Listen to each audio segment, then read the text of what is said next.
Hi, I'm Jilly G. Welcome to my kitchen. Today I'm going to show you my fresh strawberry pie. When strawberries are in season, this is one of the best ways I think to use them. Besides making other strawberry things like strawberry jam or strawberry syrup, so many things. The crust will be a cookie crust. Now you can make this with any crust that you like. It's just a pre-baked pie crust. And I'll be putting mine in a 9-inch pie dish today. So today I'm using a combination of different cookies.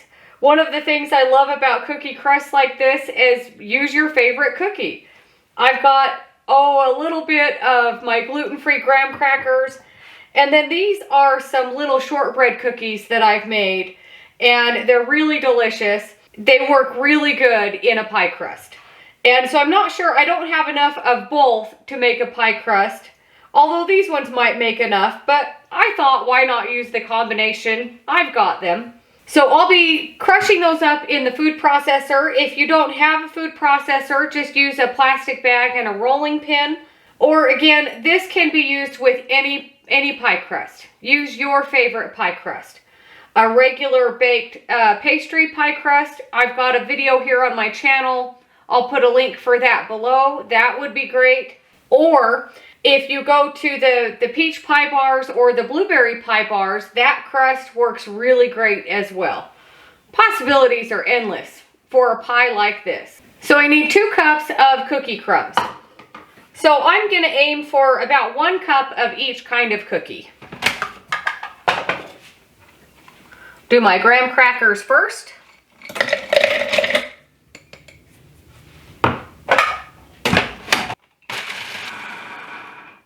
I almost forgot. Preheat your oven to 375.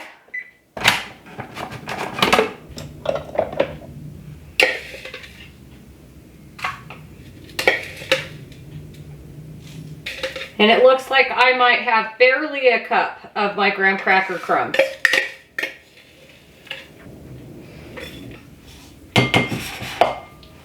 So 1 cup of graham cracker crumbs, and then we'll see about my little shortbread cookies. I've talked about shortbread here on my channel before, but I haven't made it for you yet. These aren't exactly shortbread, but they are kind of a vanilla cookie.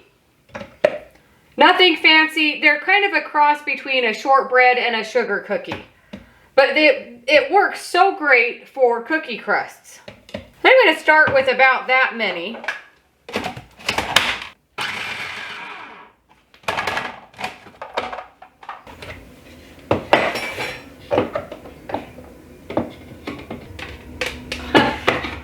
I was just going to dump it in the bowl.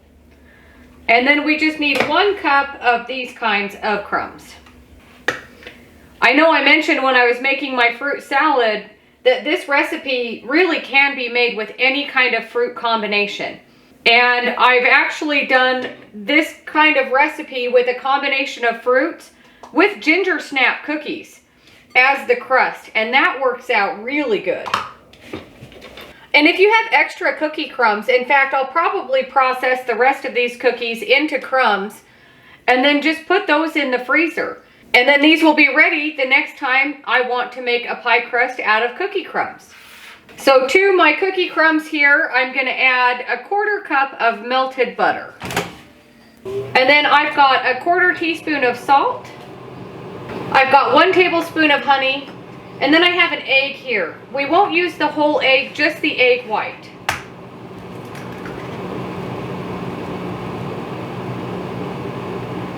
And because I'm not prepared, I'm going to put the yolk in there and put the yolk in this little cookie cup.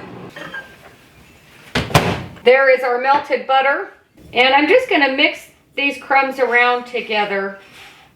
This is also something you could add chopped nuts to if you wanted to. No nuts today, but it is delicious with nuts in it. Save the egg yolk for something else. And I'm actually going to mix my tablespoon of honey in with my melted butter. You don't have to do that, but I'm going to. Because this butter is a little bit warm, it will help melt that honey a little bit and make it easier to stir around. And then we'll add in the egg white very last. And I almost forgot to mention, I have a new apron. Thank you, Aunt Kathy, for sending me this apron that has my name on it.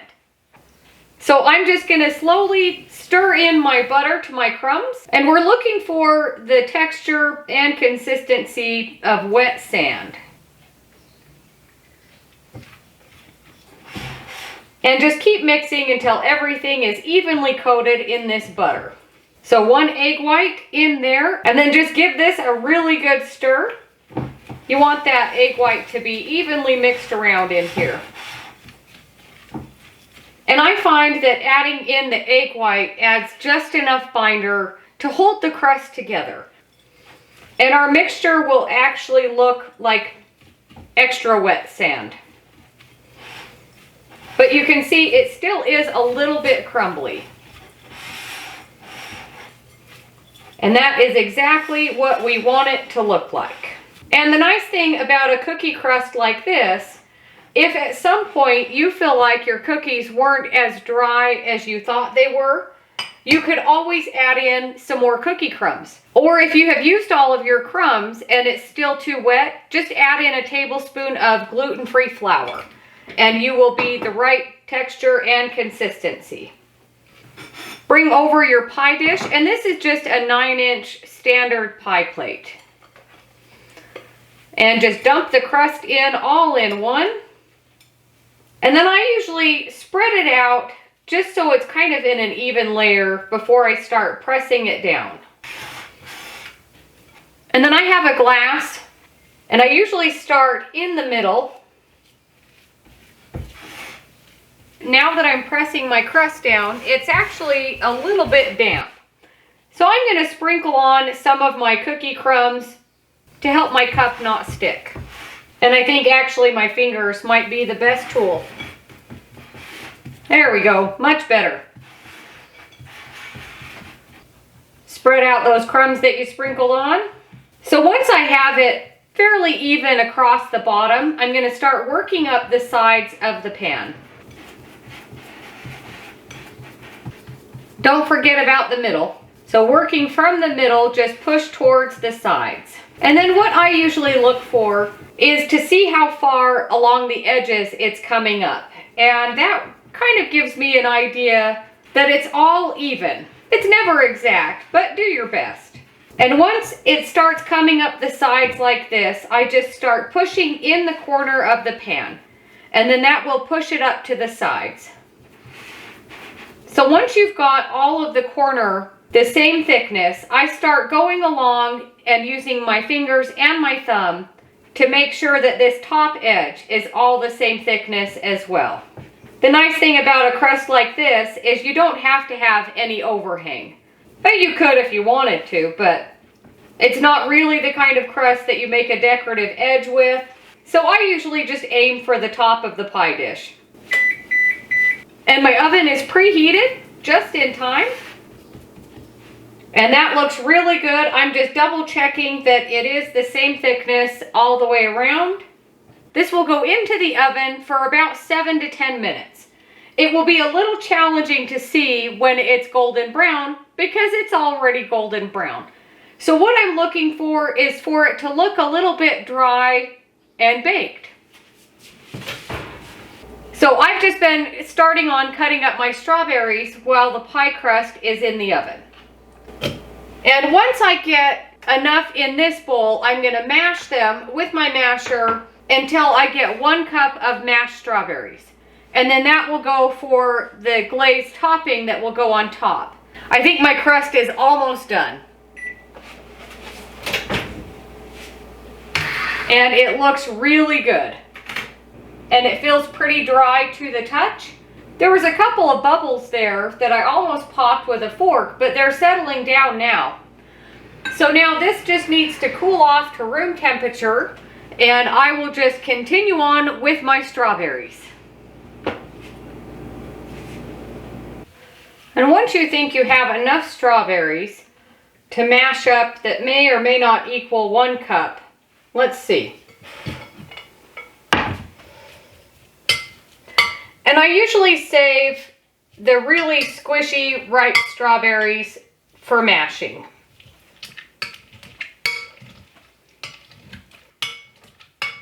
And once you've got them pretty broken up like this, we can measure and see if it's 1 cup. And the nice thing about this recipe is it uses all of the fruit. This will be part of what makes up the glaze. If for some reason you don't like fruit in your glaze, you could just use some kind of fruit juice or even just water. And I think I need just a couple more strawberries. And that was 2 more strawberries.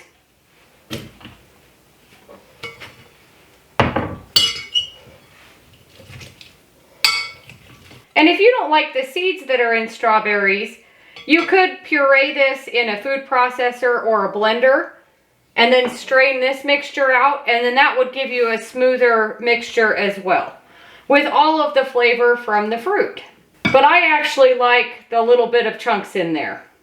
And that is perfect. So now I'm just going to set this aside because we're not ready for it yet. And now I'm going to cut up enough strawberries to measure between 4 and 5 cups. And this is where I cut up the strawberries that go, I guess, kind of in the middle layer, or that makes up the bulk of the pie. I like them to be in small pieces. I feel like it cuts a better slice and it's a little bit easier to eat. If you've ever seen a fresh strawberry pie that is made with the whole strawberry, it looks really pretty. It makes a really nice looking pie. But I feel like this way you get more strawberries in your slice of pie. But if you like whole strawberries, by all means, do that.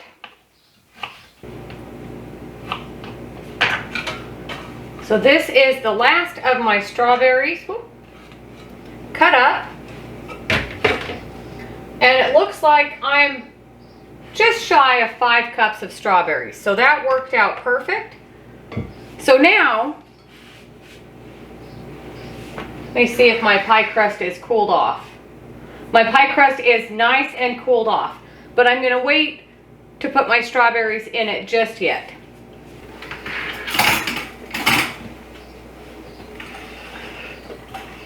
I'm just getting everything ready because once we finish cooking the strawberry mixture, it all comes together really quickly. And so now over here, I've got my 1 cup of mashed strawberries. I have a 1/2 cup of water, a 1/2 cup of honey, and 3 tablespoons of cornstarch. In this saucepan, I'm going to add in my 1/2 cup of water. And I find it's easier to mix in my 3 tablespoons of cornstarch into the water first before I add in the honey. It's a little easier to mix the cornstarch and the water together instead of trying to mix the cornstarch and the honey. So now my 1/2 cup of honey. Of course, if you were using white sugar, you would just add the sugar and the cornstarch together and then pour in the water. So now over, about medium heat, give our honey, cornstarch, and water a little bit of a stir here. Pour in our 1 cup of mashed strawberries. And we want to stir this constantly until it comes up to a boil. I'm going to switch to my spatula. That way I can make sure no strawberries are stuck to the bottom of the pan. And I can get any of that cornstarch that didn't make it in.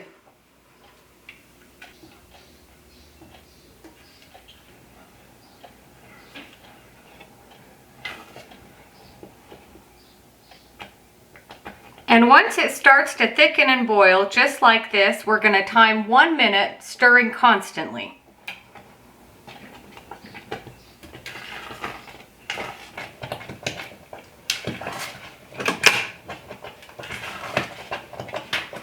After 1 minute, remove it from the heat. And you want to work kind of quickly before this sets up. But this is also where you could add in some food coloring if you want to. But I like the natural color. So now I'm just going to dump in my strawberries. And I also find it's easier to have them in smaller pieces to fill in the gaps in the pie crust. So you don't have one big strawberry and then mostly kind of the jelly stuff. But if you are the kind of person that really likes the jelly more than the fruit, then make your pie how you like it. And then I flatten out the top, give our hot fruit mixture a stir, and then just pour it on. And if you need to, spread it out before you pour all of it on. It takes a few minutes, but it will seep down into all of those cracks. And then I just very carefully go to the edge.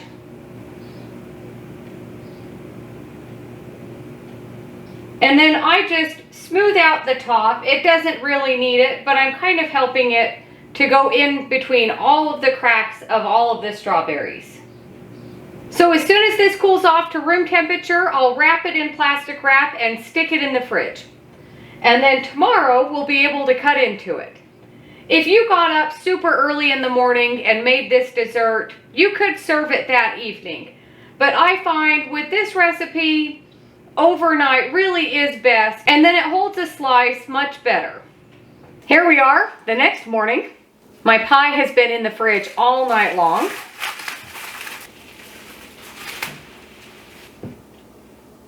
Nice and set up. And you want to make sure to go all the way down to the crust. But you can also see how much easier this is to cut into without having full strawberries. And very carefully, first piece is always a challenge.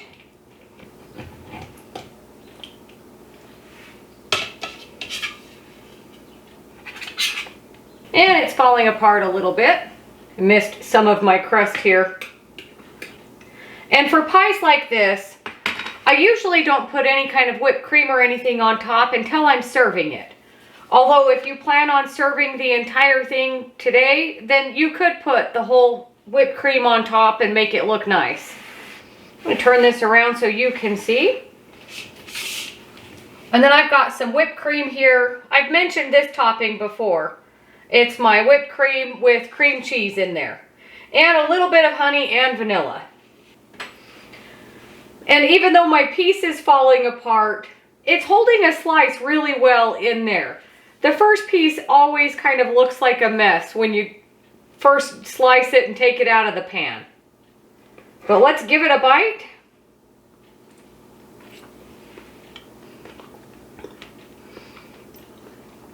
So good. There is nothing like fresh strawberries. And my crust, it's like any graham cracker crust or cookie crust. For me, I'm not here for the crust. I'm here for the filling. And the crust just happens to be there holding it in. But my crust is really good. Here's a piece that fell off. And it's not a super crunchy crust. If you wanted a crunchier crust, you could have baked it a little bit longer. But these cookies and graham crackers go so well with the strawberry filling.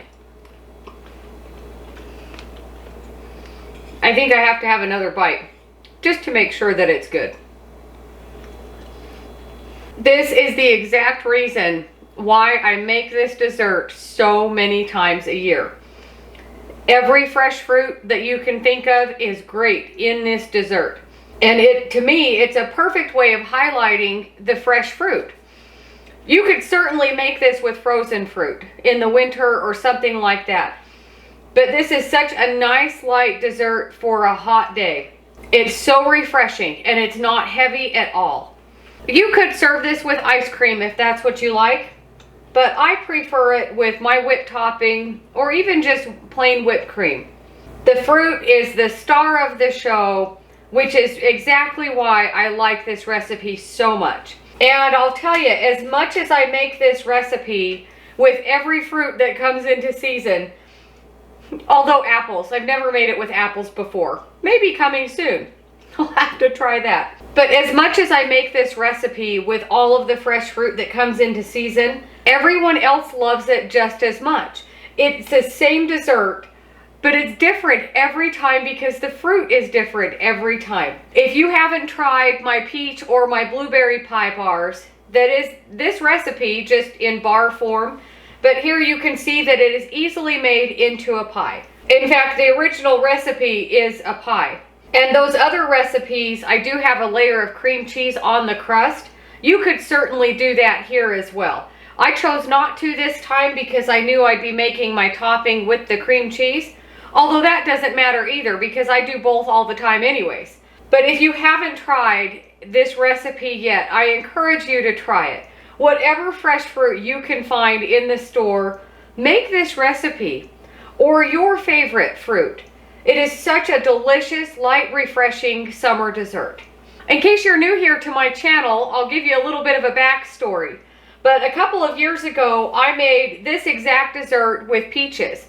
And I doubled the recipe and I made it in a 9x13. And we all went down for a summer picnic get together at my mom's house. And that was the first time that my brother put me on the spot on his YouTube channel and said, hey, make a gluten-free YouTube channel. And I did. And so that recipe has been the beginning of all of this. So I hope you're not disappointed that this is a very similar recipe to other ones that I have, but I just wanted you to see that it can be done in a pie shell. But thanks for watching. Thank you to everyone that always watches and always comments. I'm so glad to have you guys all here watching and enjoying these recipes. Wouldn't it be something if I could share all of these with you? That would be so much fun. But for now, hopefully you just make it yourself and let me know what you think. But thank you so much for watching. Don't forget to like and subscribe if you haven't already. If you have any questions or comments, let me know, and I'll see you on the next one.